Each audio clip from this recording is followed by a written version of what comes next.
This is the Ivy League Hoops Hour, where we cover all things men's basketball in the Ancient Eight. We are your hub, your go-to, your day one, but not really though. I'm your co-host, Coach Sidney Johnson, former head coach of the Princeton Tigers from 2007 to 2011 and former three-time captain of the Tigers in 95, 96, and 97. And my co-host is Princeton alum and former Princeton graduate assistant coach, Lawrence L-Boogie Schuler.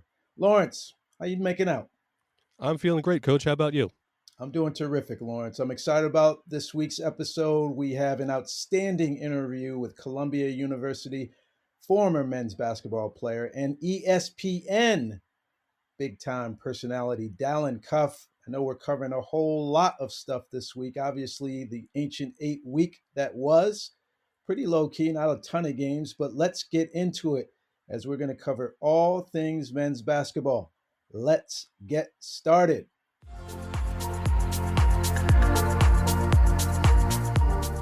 Here we are again, folks, at our segment of My Eyes Don't Lie to Me.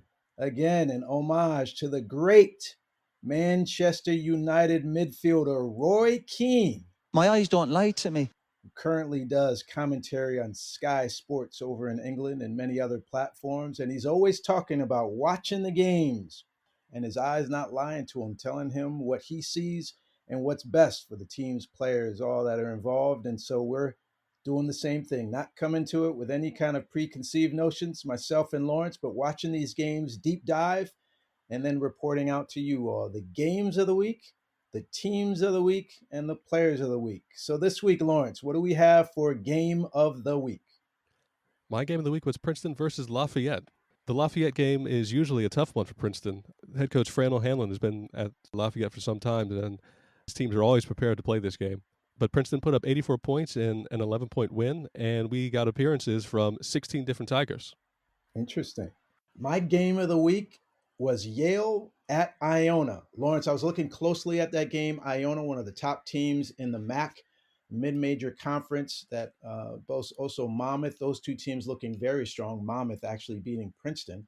And so I'm thinking Yale could get a quality win against an Iona Gales team. Iona having beaten Alabama early in the season in the ESPN tournament down in Orlando.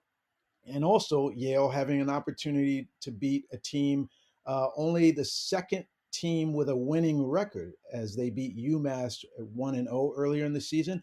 None of their other wins have come against winning teams. And so I was excited to see how Yale would perform. Unfortunately, they came up short 91-77. Azar Swain was outstanding. 34.7 made threes, but no other Bulldog in double figures. Yale got out-rebounded and had as many team turnovers as they had assists. So not the best outing for them. Obviously, great experience to play a good team, and I'm sure they're looking for that experience to inform them a little bit better going into Ivy League play. Now, as we look at Team of the Week, there's really, as you alluded to, Lawrence, not a ton of wins for the Ancient Eight this week, but Princeton coming out 2-0. What say you about the Tigers? Princeton's looking really good. Are they still your number one seed for Ivy Madness? Without question, Princeton would be my number one seed for Ivy Madness. They've been the best team in the league, Lawrence, from day one. And I would say they're one. I think Cornell, the Big Red, offensively efficient, playing fast, low turnovers, and high assists. Second best team in the league, in my humble opinion. Lawrence, the Brown Bears have been kept out of the mix. I don't know why. Not enough people are talking about them. They boast the league's best defense. I have them as the third seed. And Harvard, despite a lot of injuries, they are still competing. I'd have them as the fourth best team in the league. That's my 1, 2, 3, 4. But I think you and I are united. Princeton, for sure, is the team of this week.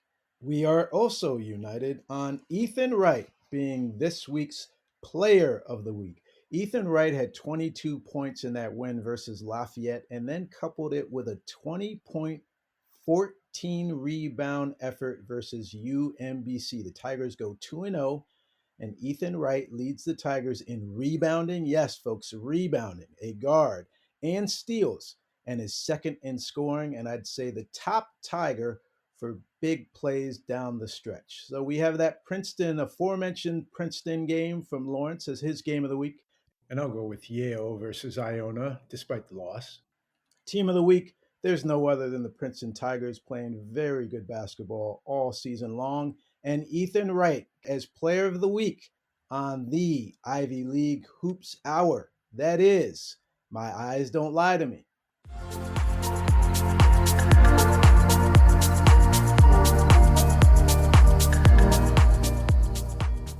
We are now at the guest segment of the Ivy League Hoops Hour, and today's distinguished guest has worked for ESPN since 2016, both as a studio host and providing in-game analysis.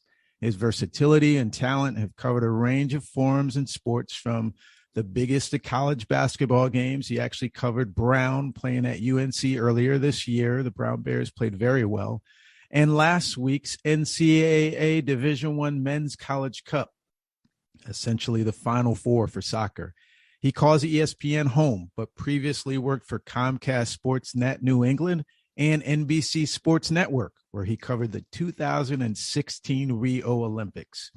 His journey all started at Columbia University, where he served as captain of the men's basketball team during his senior season, and remains one of the most accomplished three-point shooters in program history. We have none other than Dalen Cuff. Dalen, how you making out? Sydney, what an intro. Appreciate that. Great to be on with you and Lawrence, talking Ivy League hoops and whatnot. You are well accomplished, my brother. So I had to get it all in. And we do have Lawrence L-Boogie Schuler here, my co-host. So I'm going to let him kick it off. Dalen, welcome to the pod.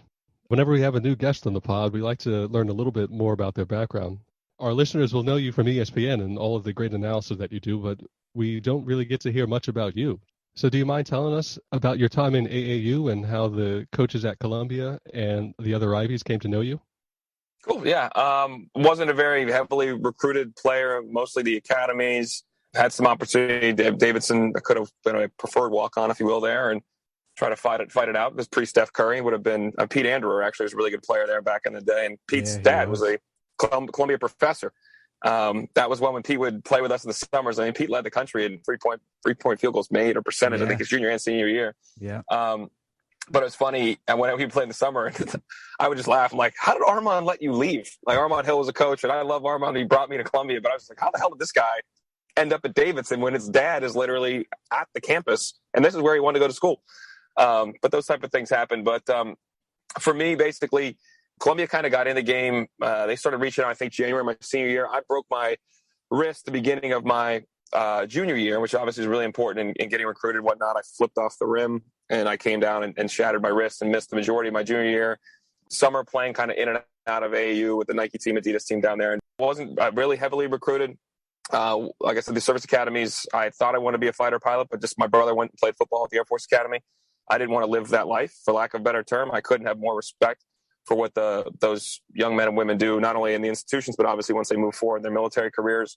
Lack of a better term, I just didn't have it. Just didn't have the stuff to do it. And Columbia started recruiting me probably around like January or December of my senior year, which obviously is pretty late. And I took my visit there right after our season had ended. I think it was the last week of March, maybe the first week of April. And I think it was Walt Towns was the lead assistant there at the time. As I mentioned, Armand Hill was the coach. And I thought it was funny how they would bring in the recruits a lot of times in their administration. They would have you fly into Newark. And if anybody's familiar with the New York City area, that's not exactly the ideal airport to fly into if you're going to come into the city. But right. They would like to they put you on the train. They would meet you there, put you on the train, and then take the train with you in, because that takes you underneath the garden. So you walk out, and your first image of New York City then is Madison Square Garden. And for a student of the game, a hoops junkie like myself, I was there with my dad. And I'll never forget it. As soon as we walked out, I kind of turned my head around and looked around. He goes, "Your eyes are as big as saucers." Like, he knew it was a wrap upon that. And then I went up to campus. And for those who have been to Columbia's campus before, it's absolutely beautiful, that oasis in the middle of a concrete jungle.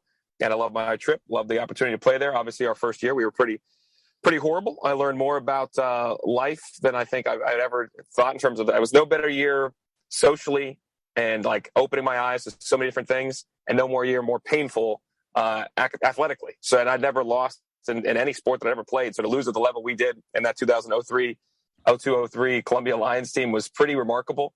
But it taught me a lot. I'm thankful that Armand and Walt and Bill Johnson wanted me to be part of the program because let's be real, fellas. I'm not getting into that school if I can't make a couple jump shots. Like, there's just zero chance. So maybe your listeners don't appreciate that. There are certain skills that some of us had that allow us to have these opportunities. I do think we bring something as athletes, maybe not the 1,600 SAT scores, although there were quite a few of those for my teammates, not for me. But I think athletes and the athletic community bring something unique and different perspective to the Ivy League institutions. So some of us may not have been as accomplished academically. Doesn't necessarily mean we didn't belong once we got there, but I was thankful to have the opportunity because outside of that, those kids did so much more than me academically in high school. I can't even fathom how hard it was for them to get into those institutions. So I know I was fortunate to do it.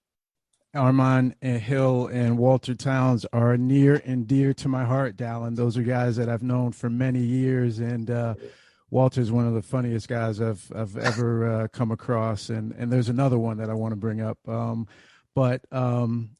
What was the lowest point? I mean, I know that was hard for Coach Hill. He and I are very close. But if you don't mind us, going there, I mean, because sometimes it's not all the roses and the glory, and you learn so much, as you said, about yourself. So what was the lowest point that season? That's a really good question, Sydney. And I do think there's so much whether the book is going to be written as my teammates want it to be. I think it's more to the current day, a podcast format to tell the story of this team, because it was like a dark comedy, and how much there are hilarious points, but because it is so painful to go through. But I think the low point was, and we had at one stretch, we went down and we beat Army in the beginning of the year. We were 0-5. I think we beat Army and we 1-5. But then we went and played in a Christmas tournament in UTEP at the Sun Bowl. They have a combined, Sun Bowl is obviously a college football bowl experience, but they have a little 4-team tournament there at the same time. Get off the plane, we got mariachi bands, all this stuff. We're like, this is for us. Like, this is bizarre, but it was a fun experience. We beat UTEP on their floor in front of like 10,000 people, which was shocking. Marco McCautry steps up to the line, he's like a 40% free throw shooter. He was our captain. He made both free throws down one to give us a win. So we play UAB the next night in the championship, and we're thinking, okay, maybe we can turn this thing around a little bit. And then the wheels just started to come off, and we ended up losing the last 18 straight of the season. And there was a session, we come up for practice, and Coach Hill, it's not to put the balls away to run. There just were no balls, and there was just like a bunch of chairs, and it became like a therapy session. Like, dudes are talking, one guy or two guys are crying, and the one guy that's crying, I think all of us is like, dude, you don't care. These are like fake tears. So that was part of the theme. I'm like, you're not even being real, and we're supposed to be real right now. It was an education, and when you have a group of people, a team mutiny against the coach, everybody loses. Yeah. And the weird part was, nobody told me on our recruiting trip, these dudes were already pretty much in mutiny form. And it was majority was the sophomore and junior class. The seniors were just Marco McCautry and Chris Wiedemann, who great dudes, but not natural, fantastic leaders and selfless guys. So they weren't exactly setting an example. The junior class was very much the same way. And the sophomores was the majority of the team. They were too young to know. And some guys had so much individual goals that they couldn't, they just didn't get it, lack of a better term. And the freshmen, of course, we don't get it. We're trying to figure it out. So it's a blind leading the blind a little bit. And Coach Hill's trying to tell us, but these guys have already mutinied against him. We can't succeed. So I think that was something that I learned when you look back on it. I was thinking about all the comments and stuff in preseason and being like, man, we don't quite get it. And then on top of that, guys, let's be real. Before we played the Rutgers, it was my first college game at the RAC. The scout team, I think we beat the starting team by like 80 in a 40-minute scrimmage. It was like, because we were allowed to do whatever we wanted. Like, I don't think we didn't have bad players. Right. But when everybody had to play a certain way of the Princeton offense, how Coach Hill wanted it run, where the mutiny was, he wanted it to be very stringent in how it was run and how it was executed, and the guys didn't want to do it. And that's eventually why I started starting and played a lot of minutes, because I'm more of this is the way you want to run things, I'll run the team for you. I am more of a natural leader. Let's go. I'm going to try to get guys in the positions and do it the way you want it to be done. But that's also an uphill battle when the other teammates may not be there. So sitting there having these like therapy sessions, not even touching the balls, and that inward thing of being like, all of us had never lost like that before. So that was a really hard experience, but I think we all grew a lot from that. Our team got tighter when Joe Jones took over. It was a hard job for him, but the thing that we'd already all hit rock bottom. So it was almost like, forget the mutiny. We'll go all in if this guy's willing. He can lead us and he's selling it. We all bought in right away, and that's what made us at least hard to beat because we just played so hard in those years after. Because that was kind of how the foundation of the program was built. But we bottomed out, so guys guys were ready at that point in time when Joe came in to say, like, we've got to find a way to turn this thing around. We realized we don't have the answers. Let's follow somebody. Let's do it. But that mutiny in year one was pretty ridiculous. Tough times for sure, Dalen, but somehow, some way, you and your teammates are able to push through that season. And then Joe Jones comes aboard. And for our listeners to know, Joe Jones is currently the head coach at Boston University in the Patriot League. I know Joe through his years at coaching at Columbia, and I consider him a friend. He is simply one of the funniest people I have ever met. We talked about Walter Towns a little bit earlier, but I have to tell you, Joe and I would be at recruiting events. He's coaching at Columbia. I'm at Princeton, and I'm supposed to be getting work done and watching the recruits, but I am completely distracted because I'm howling at whatever Joe is talking about at the time. He's that funny, and I have those memories fresh in my mind. I'm wondering, was he that funny to play for? And just in general, what was the experience like playing for Joe Jones? Let me. That's a great question. Let me put that in pause for 1 second. So, do you want to tell the Walter Towns story? This is one of my favorite stories. I thought I had this, like, nutrition and science and diet and technology has been probably the biggest change since I played to where we are now. Sure. Understanding your bodies, how to take care of your body, and guys valuing it, kids understanding it. So I have a massive sweet tooth, and I would just, like, now I can't even, like, look at a cookie because I'll just become the cookie monster. I'm like an addict. So I can't even mess with it. But when I, like, pregame meals and stuff, some places we were playing at Georgetown before it was a tournament right around Thanksgiving. And I make this, like, we're playing Georgetown in like 4 hours. I make this brownie sundae that was, like, to die for. I mean, it was like, I crafted it. We're talking, guys, I had like 3 brownies, 3 scoops. I mean, I did this. I was amped. I walk over, sit down to eat it, right? And Towns walks up and says, "Hey, big fella, big time. You can't be eating that before the game." I was like, "No, I'll be fine. Give me that." He takes the sundae. Not as he take it, my man sits down, and I love Walt. Sits down and just eats it, like 20 feet from me. He just mauled it. And I was like, "Yo, that was my Sunday." I was just, like, so distraught by that. Now, in retrospect, less Sundays would have probably gone a long way for your boy. I definitely, toward the later part of my career, I was probably playing like 20 pounds overweight. But I digress. I do love that story. And by the way, for our listeners, you have the voice down perfect too. That's my guy, man. Yes, he is the best. Big time. But Coach Jones he was great. I loved playing for him. The thing that I loved about him is he was going to demand that we give everything possible to the program and to each other, and forced us to really understand, like, these guys, these moments, this is the stuff you're going to remember. Not necessarily all the wins and losses, like, that stuff's real. That he forced all these guys to be friends and create a family. And these are, I mean, I was just staying at Matt Preston's house. That's where I was, his apartment. And Preston's been my boy now for 20 years. But when that freshman year, I couldn't stand Preston because we're very different people. And we come from different places and we see things differently. And he's just, and we've said this before, I couldn't deal with him. And then Joe comes in. I stay that summer. Preston's always around. He lives in Long Island, was a really good player in Nassau County and St. Mary's. So he's local, and he would stay on campus too. And because of how Joe was, it forced us to two very different people to start to understand each other and relate to each other. And we formed lifetime friendships with all these guys. Was probably the most impactful thing that he did in terms of, our lives, really. And on top of that, you guys be committed to me, committed to each other, committed to the program. I'm also going to help you get jobs, which is where some of the previous coaching staff wasn't as focused, it seemed. I wasn't there from talking to guys, but he was really adamant that, hey, we're going to use our network. We are Columbia University. We're in New York City. We're going to have the alums come up here and talk to you. You're going to meet with them. You're going to, hopefully they can find you internships or help you build your network out. And he was really committed to helping us succeed after playing for him, which was really important. And a lot of guys, particularly in the finance world, were able to really capitalize on that and start their careers in really good places and have really good internships, which is really important. And he helped me too. He got me an internship at MSG with Mike Quick, which helped chart my path forward too. So it was I loved playing for him, and I loved our whole staff too. Jim Ingles, who's now the coach there, was the lead assistant when I was there. Chris Parsons played for him out at Hofstra. He was there as well. Mike Bermucci was on the first staff when he came from Manhattan. And that collection of characters, like that, those four dudes were a unique set of young men. It's just young men too, because they were all early 30s and Parsons mid 20s, right, coaching these guys. And I think, Coach, you know this, and Lawrence, I'm sure you do too. Is like Joe got the job when he was 36 years old. So he's now 2 years younger than me, getting the job to run these young men's lives.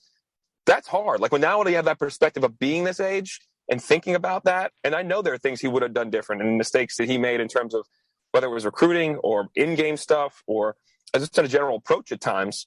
But you got to live and learn. And that was, he's I love playing for him. His BU team this year is very good actually too. So always root for him from afar now. And last thing on Joe, just in terms of that commitment to you, to the guys that play for you.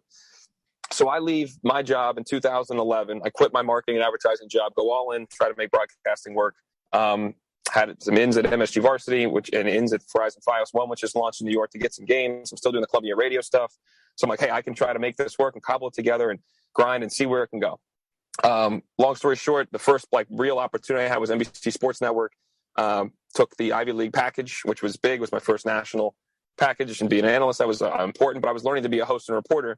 So that from NBC had these, as you mentioned it already, Sydney, the CSN New England is one of their regionals. So like, hey, we want to put you in that regional as a host and reporter, and then you do the national stuff for basketball. Right. Do you want this job? 100% I want it. Came quick because I was supposed to be the one in DC. Contract fell through the last minute. Then one in Boston called like 2 days later, and like, we want you up here. Okay, when do you start? Like 10 days or what was a week or something like that. Like, yeah, Jeez. Let's go. Yep. But Joe is now at BU. So I tell him I'm coming up there. I'm moving up. Hey, if you need anything, place to stay. So I start scrambling around trying to figure it out. So I had to call him and say, hey, man, I do need a place to stay. Whatever you need. So I set up. I lived with him for a month. I lived with him and his family. That's amazing. In the basement of his house with Sydney, his daughter, little Jay, Kristen and him for a month.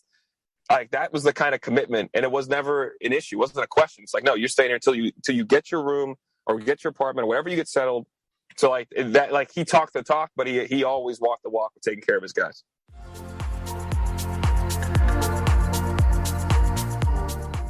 We're fortunate to have Columbia University alum and one of ESPN's best, Dalen Cuff, with us on the Ivy League Hoops Hour.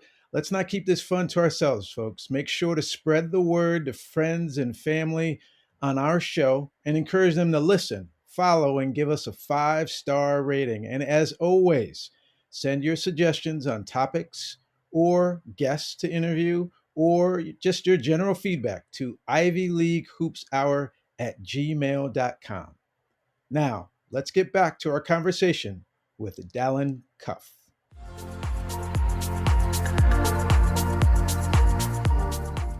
That's excellent, Dalen. And I have to say this, and he is my guy. That's not only an endorsement, all that you just shared in terms of the value of Columbia University and all that it brings to the table, but a Joe Jones, because he's that type of dude. He's that type of leader and friend and mentor.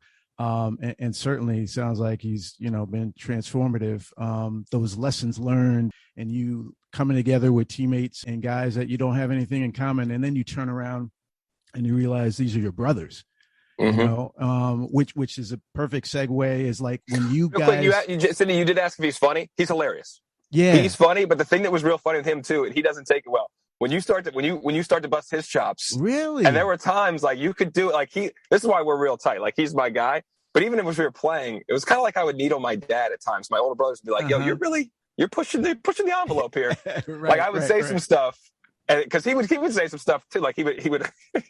I mean, can we curse on this podcast? You can go there. Yeah, you can go there. Well, because Coach he's loose lips. He lets him fly every now and again. So, but he would just be like, "Yo, you fat, and you stop eating all these things." Like, and I was playing overweight. I just didn't care. But that was a problem. But when you give it, so he would give it to me. But if I gave stuff back to him about being like 140 pounds soaking wet. Like he would take it to a point, and some of the guys would be like, "Yo, man, you might make us run here tomorrow. He might take us down. Like, you want to be easy, but you can have fun with him." And then as we've gotten, as obviously getting out of school and being adults, and he was at my wedding. He was at Scalzo's wedding a couple summers ago. Bauman's, like all these guys, like he's hilarious, and I always have so much fun just kicking it with him because he's one of the dudes you just have fun talking to him. Eddie Murphy, Dave Chappelle to me. That might be why we get along so well, because I don't really have any one-liners coming back. I'm just crying when he's saying this or he's saying that. But that's who he is. And now you're kind of, we're even having this joy of like what it is to to have these shared experiences and these times together. And when you get with your teammates, what is it like? What are the stories that kind of come up? And I'll give you, and I also want to combine it with Dalen, if you will. Are there like great players or alums that kind of come up or that you mix with? And where I'm going with it is like at Princeton, it was pounded over the head with, Sidney, you're not like Armand Hill. You're not like George Leftwich. And it was annoying as anything, but it was also like inspiring, motivating. And then it was also like some reverence for those guys who came before me, Dalen. And that to me kind of built a tradition and an understanding of a program versus a team. I think programs connect the teams over the years. So when you're with your team, there's one kind of dialogue and joy, but then are there Columbia greats and names that come up or are connected to you guys as well? Yeah, I think that's one thing that Joe did that was really important. Again, from the previous, like at least the 1 year I was with Armand and the staff, there was no real connection to the alums, the fan base. It wasn't a real concern to get the kids involved, but particularly alums. Like there would be some guys like Gary Raimondo is a guy he was a really good player. I think in '99 is when he graduated. It was all one of the tops in the league in Columbia history in steals and points and things like that and assists. But he was always around because he wanted to make a point for himself, and he was always great to us. Every time after some tough losses, he was there to help drown some sorrows at times. We needed that, especially that freshman year. But like guys like him would just be there because they wanted to be there. Derek Mayo, they wanted to be there. But when Coach Jones came, he made a concerted effort of really trying to reach back. And some of those guys, Raimondo, DiMaio, they were real close in age to us. So it was different when they would come back. But he would try to reach back and say, hey, we got to connect with these teams, these players that were great. We have to understand, to your point, that the recent history may not have been that good, but the program has had tremendous success in the 60s and 70s up into the 80s. And so that they would go back and was Alton Bird or Richie Gordon or rest his soul, Jim McMillan, and their whole 68 team. They made a real point of that was the last time Columbia won the Ivy League and went to the NCAA tournament, of bringing those guys in. And it wouldn't be, to your point, City, the direct comparison of I'm not like X, but having these people around and understanding their expertise and having them close was important as we went through school. And then afterwards, just maintaining those relationships with the things they've done and a lot of the experiences they've had and how they've been able to help continue all of our education as we move into different fields has been huge. So I think that's important. And what Coach did and helping build that program feel was really important. In terms of our team, the majority of our stories, ironically, are from those of us that experienced that 02-03 season. Because there are just so many, you have to look back and laugh. Because it was, like I said, that's why it's a dark comedy. Like we have others, other stories will be told, and we'll definitely joke around about, Coach Jones's biggest meltdowns in different places and, coolers that were thrown or balls that were kicked. And we laugh about those things all the time. But I do think a lot of times things go back to freshman year because there's just so many stories from that year. Just like, what was going on? It was crazy. But yeah, guys definitely, and in terms of really good players, that came after. Ben Wachuku, was a great player, but could have been a better player, but it didn't matter. Right now, he's like one of the best surgeons in the country, and it's going to be like running hospitals and like really changing people's lives.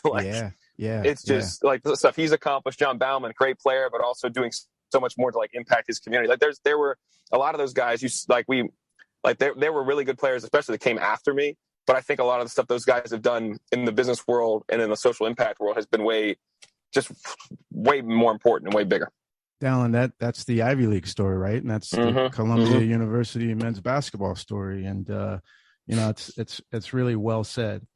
As we pivot to present day now, where you have this terrific career now in sports broadcasting and working at ESPN, but other networks, and as we alluded before, different sports and different big time events. But you've seen a lot of growth. I'm sure you've seen a lot of changes, and I'm just wondering.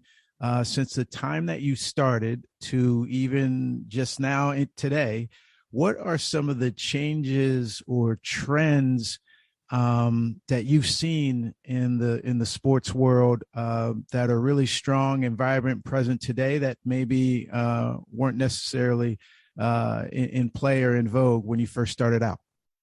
Yeah, in all honesty, college sports and the media landscape is just changed a boatload and rapidly, really, in the last 5 years with cord cutting becoming more relevant, how streaming factors into things, the accessibility from obviously Ivy League and ESPN did a deal that includes, every game on ESPN Plus, but I think I'm calling all of our games on that are on ESPN linear platforms, which I'm excited to get back and be able to call the league games. I think all but one. I think I have a conflict with a different game, but so like those type of things, those didn't exist. That exposure for the Ivy League, or whether it's the Ohio Valley or the American or SoCon, like a lot of these conferences are doing these deals to be on ESPN Plus and be on a platform and have bigger exposure that didn't have before. And those highlights a lot of times. I mean, if you haven't noticed, since the Ivy League and ESPN did that deal, how many times have for some reason, it's always Harvard or Harvard-Columbia buzzer beaters that lead up to second overtime or first overtime end up on SportsCenter. Yeah, that stuff, that matters because how our company works, unfortunately, is when we're invested with the league, that league gets more love. Just how it works. The NHL all of a sudden is all over SportsCenter because they bought back the rights to the NHL. Right. So the landscape has changed so much there. But the college, obviously, this past summer, I think we're going to look back in years, decades, and say 2020 summer, 21 summer was where that will be a dividing line. There'll be a precedent-setting summer in terms of college sports and how it's litigated, whether it's the transfer portal or transfer waiver, I should say, NIL passing, how that affects, the positive effects that has on players, and maybe talent retention or talent disbursement based on or talent recruitment. We'll try to figure out how all NIL plays into all those things. And maybe the biggest one was the Alston decision that said you can't cap educational benefits from the Supreme Court decision. And within that, Justice Kavanaugh, lining out that he said outside of this model would be illegal in every other industry in the country except for college sports, which has left the door open for eventually. I think we're gonna get to a point where they're paying players. Maybe it's just football players. Maybe it's just the Power 5 basketball. I don't know. But I think there's just been so much change in the last couple of months, and we're going to see where that plays out. But there's going to have massive effects and ripple effects for years to come. So I think, when I got into this business, and even it's become so different since when I got into it, but particularly the last 5 years, as the whole media landscape changes while college sports goes through this massive evolution. And I will say, at least with NIL, and I know you guys had Cale Catchings on the last episode, and I remember talking to him before the season started about some of their NIL opportunities, how they've approached some things. I think the Ivy League guys have a unique, obviously the experience is unique, but your opportunity to then leverage your brand, your value with all these and all your teammates and all these really brilliant people around you that have all these different ideas, and maybe now you can really tap into it and benefit from it monetarily. It's going to help change some of these guys' lives and give some guys some more deserved money and opportunity to leverage their ability, their talent, but also the brand name of the schools they play for in those 4 years. Yeah. Dalen, I can't thank you enough for your time today and sharing your insights and taking us down memory lane a bit. And a side note is, mental health is very real. And I don't take that lightly. But I am inspired and motivated to hear about you recalling that freshman year, and that was, I'm sure, mentally draining and tough. But you took so much from it. You learned so much from it. You bonded with others from it. And so it's not every smooth path leads us to the formation of our best self. You know what I mean? And so I just applaud you for sharing that with us, and maybe some of our listeners can appreciate that as well. And that sometimes in the struggle, some good things can happen. So thank you. And thank you for talking about Columbia and Ivy League and ESPN and all of that. And before we let you go, we'd be remiss. We close out all of our interviews with asking our guests, if there's something moving forward, whether it's in the TV world, whether it's Columbia basketball, whether it's Ivy League basketball, college basketball, anything, Dalen, that comes to mind that you would love to see come to fruition in the very near future. I think what I would like to see happen, because I think it's delinquent in happening, and I don't understand it, and I don't only think it benefits the student athletes and the 8 institutions, is for the Ivy League to allow graduate students to play. Okay. And the reason I say that is because when you keep sending our best players, like obviously Paul Atkins is now at Notre Dame. We saw Seth Towns have to leave. He's still at Ohio State. So is Bryce Aiken still at Seton Hall. You have these guys we've shipped out, and then I'm leaving off tons of other names because there's so many guys. If they want to continue their education at one of the foremost institutions in the world, and represent their school at the highest level and hopefully help that school have an opportunity to win a championship, gain more fame and success in their programs, kind of help validate what they helped build, although maybe they lost a year because they were injured. It shouldn't be taken away from them. I don't understand why we have our programs building these young men and women, driving them forward, having great showing excellence, obviously in the court and in the classroom.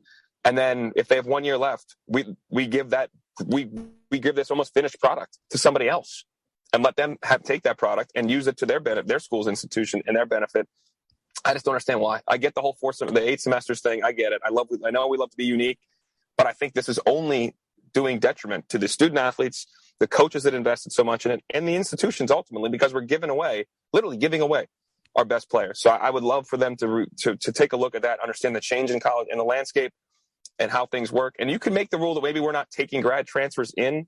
That's fine. I'm saying if you're at the institution and you want a 5th year, you should be given that 5th year to continue representing that school that you helped build and that help mold you.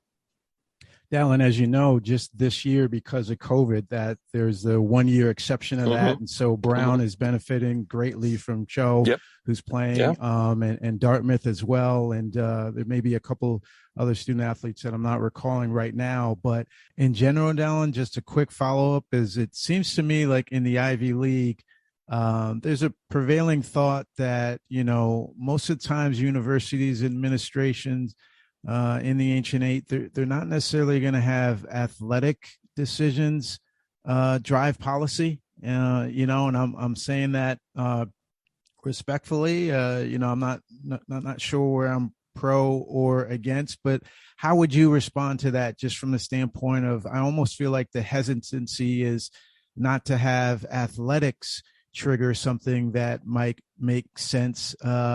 Almost have to find an academic or university administrative reason to make this happen. And what would you say to that?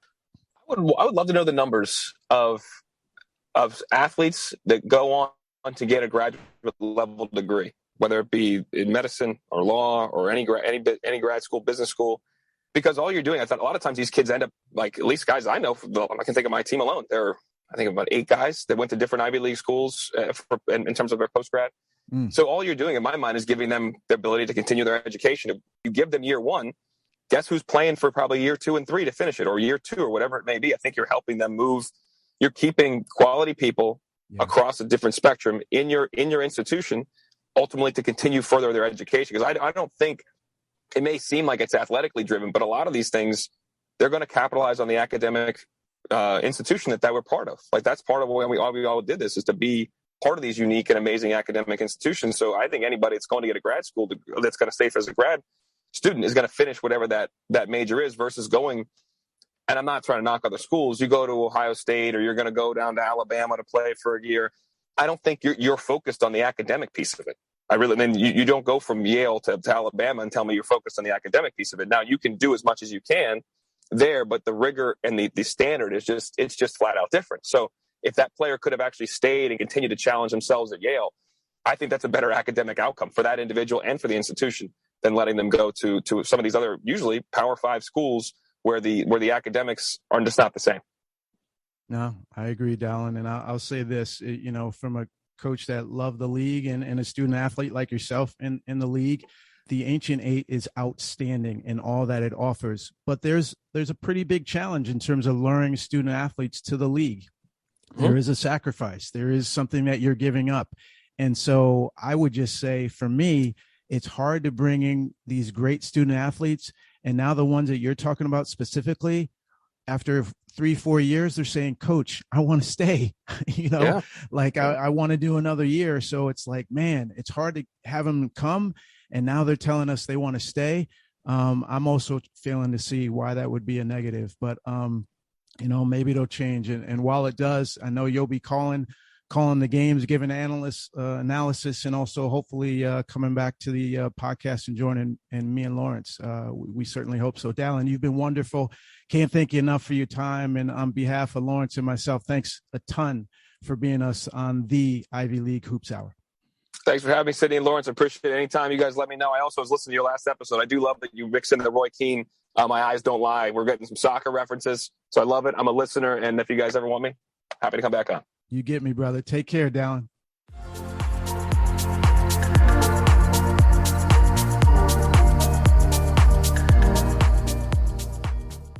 You had a friends group gathering before you guys left after one of our games that we won.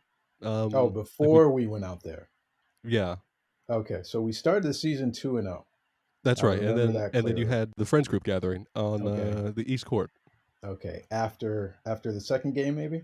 Yeah, after we won. Okay, all right. And your speech in part consisted of even if this team we lose the next 20 games or something like that.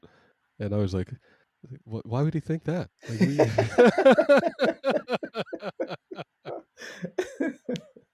I'm like, we're winning. Like, who are we going to play that's gonna stop us? For our listeners, we went 6-23 that season. Just so you all know. I was like, what is he talking about? It's not going to go that badly. Lawrence, I tell people I'm very rarely the smartest person in the room, but I'm very rarely the dumbest either. Okay? That's what I pride myself on. I'm not the smartest, but I'm certainly not the dumbest.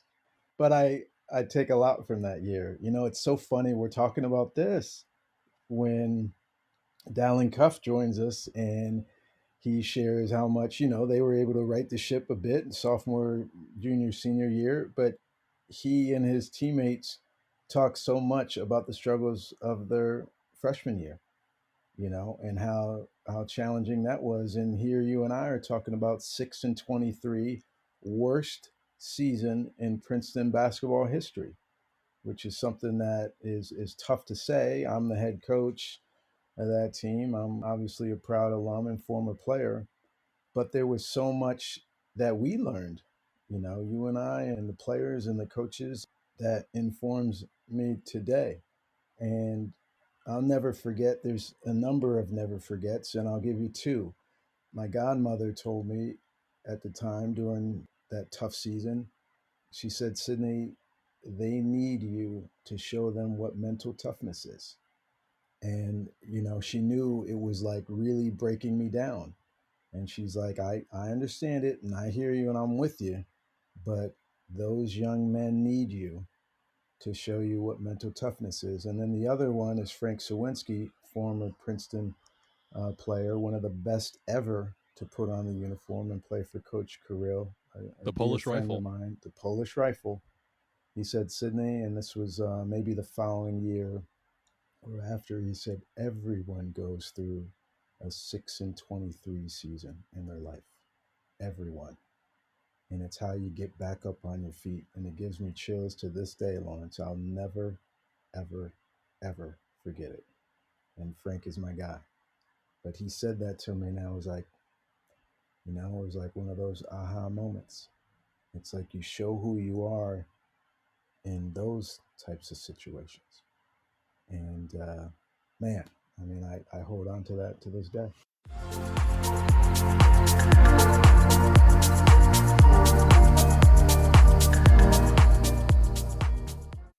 And now we come to the segment of our program where we respond to listener emails. This week's email comes from friend of the show, John Solomon, who asks, if a team can play too fast, especially while winning down the stretch, can a team also play too slow with a lead down the stretch?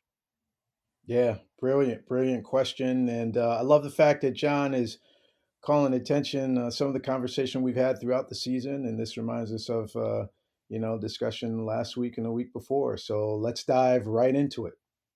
Basketball is a game of runs and it's a game of momentum. So convinced of that. While it has this undercurrent of being a possession-based game, which is what Dean Oliver helped us realize. And that's why analytics is so important and has been so commonly embraced. And so if to try to integrate them, Lawrence, is like, I actually despise when I'm listening to a game on TV and either one of the people calling the game say they're taking the air out of the ball, or they might be playing too slowly here. And I actually dislike that, like down the stretch, because momentum is one thing, but it's not in my professional opinion, it's not tied necessarily to pace. I worked with an excellent basketball coach by the name of Tyson Wheeler, and he would tell our guys 30, 30, 30. And what that meant down the stretch, Lawrence, is when we had the lead, take 30 seconds to shoot it. Try to take 30 seconds to force the other team to run clock. Take another 30 seconds to shoot it, ball game. And that's like at any point that we hit, roughly a 6-point lead with about that much time remaining.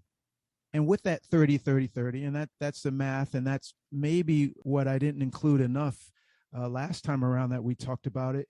There's a finite run of when we're going to be engaged with the team that we're facing, and the game is going to end. There's a fixed point. And so with a lead, can you ever play too slow down the stretch?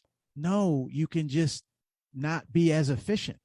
You certainly want to avoid that, but I would rather take more time with a lead and not be as efficient than definitely take less time, keep shooting, and be less efficient, because I know what's going to happen in the latter. I think I've got a pretty good shot taking the former approach. Does that make sense? Yes. Although some would say that by changing your pace of play, you might become less efficient. Yes, they might say. And all I would just say is, do the numbers bear? And that's a challenge that is smack dead in the face for Cornell men's basketball right now, because they are balling and playing fast and efficiently. But there's going to be a point down the stretch where they have to make this decision for themselves, and they have to track those numbers. For me, the basketball that I've seen and been around, and I absolutely love this game and study it, I want to go with the probable numbers, analytic base of what it takes to win a game down the stretch. And I need to bring my numbers forward. I just think 30, 30, 30 and approaches like that have seemed to rule the day. But that's why this is such an awesome debate. And we're literally going to see it play out, this season.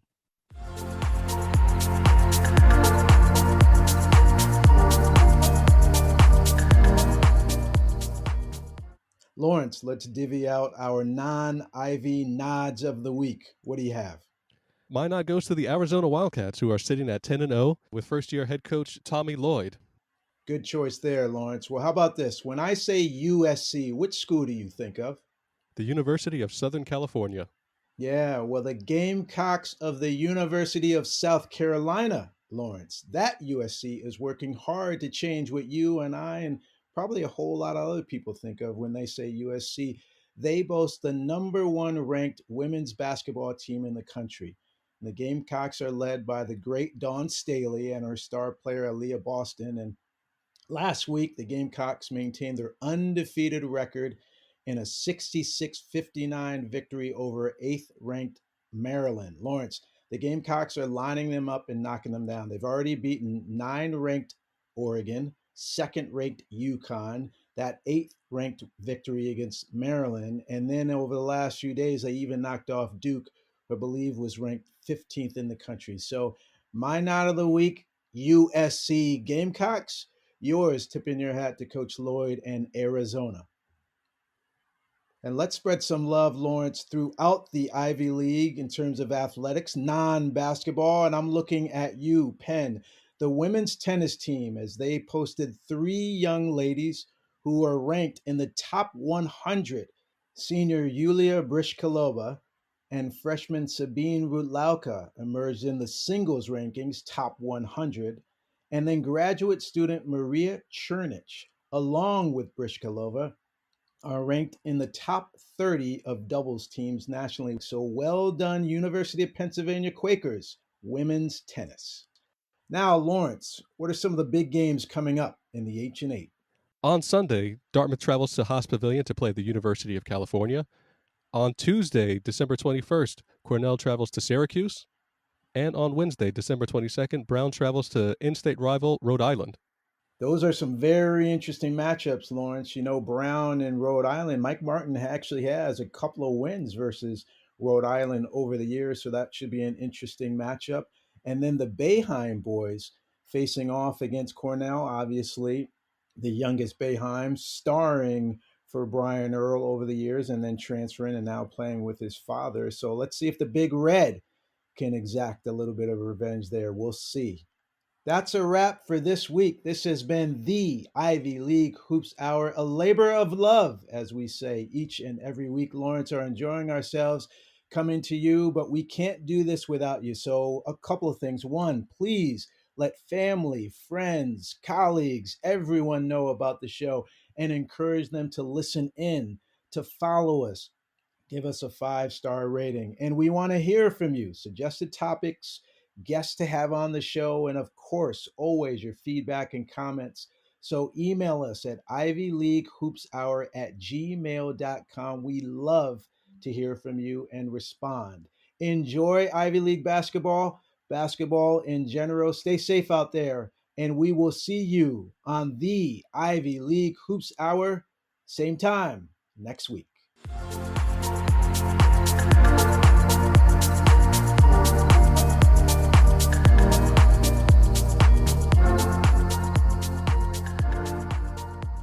I don't know if I ever told you this, because I didn't tell anybody that I wasn't going. And so maybe either the day before or a couple days before, it was like, do you want to go? And I'm like, well, everybody wants to go to Maui, but, I'm not going. So I'm not, I don't even think about it.